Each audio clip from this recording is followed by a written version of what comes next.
We sit in flash flood alley. This is not something that's debatable. We lose more people here in flash flooding than just about anywhere else in the country on an annual basis. And this year is going to be, well, it's a disaster. And we're going to have to deal with that. And it goes back, Bob, to exactly what you're saying. Why is the hill country, why is the IH-35 corridor such a problem area? And there are three things that contribute to that. And the first is very obvious based on what you said, and that is it is the Texas hill country.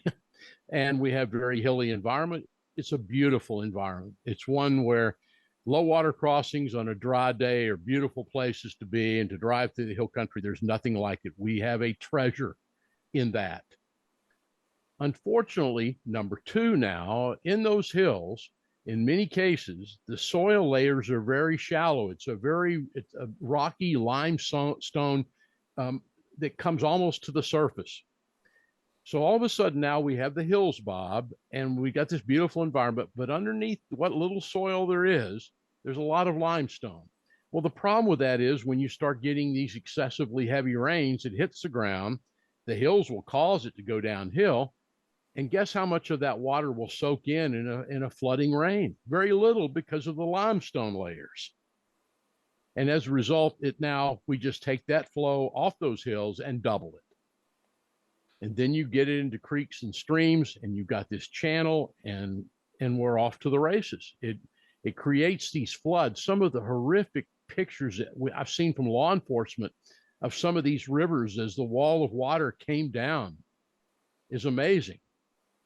There's another thing, Bob, that we have to be considerate of in the Austin area, and especially in the wake of the Memorial Day floods in the early 80s, is there's another factor in addition to the hills and to the limestone layers.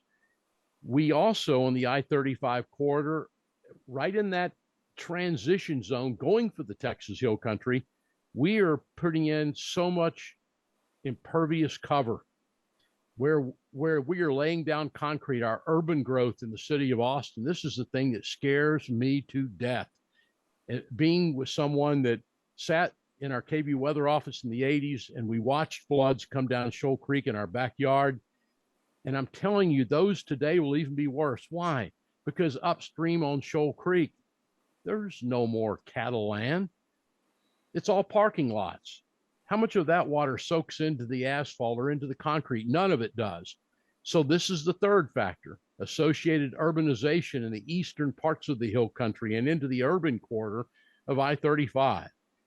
Bob, it's these three things that keep meteorologists awake in the flood events, and it just horrifies us. We know those three things are there, and it's not getting any better. Those hills are not going to go away. That subsoil limestone layer is not going to go away, and we're certainly not going to see less asphalt and concrete on this I-35 corridor.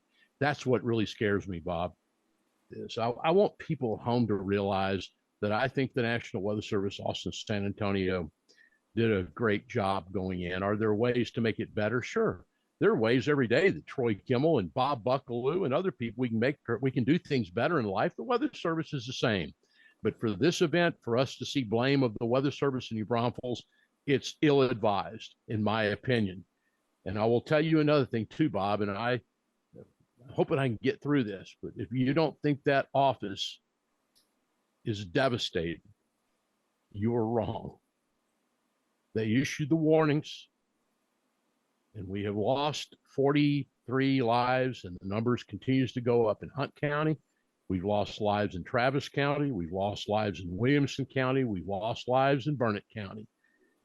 And every one of those deaths affects those people. And I'll tell you, it affects me because we pass those warnings along, and we just hope that people can understand those warnings and that they can do something to save themselves.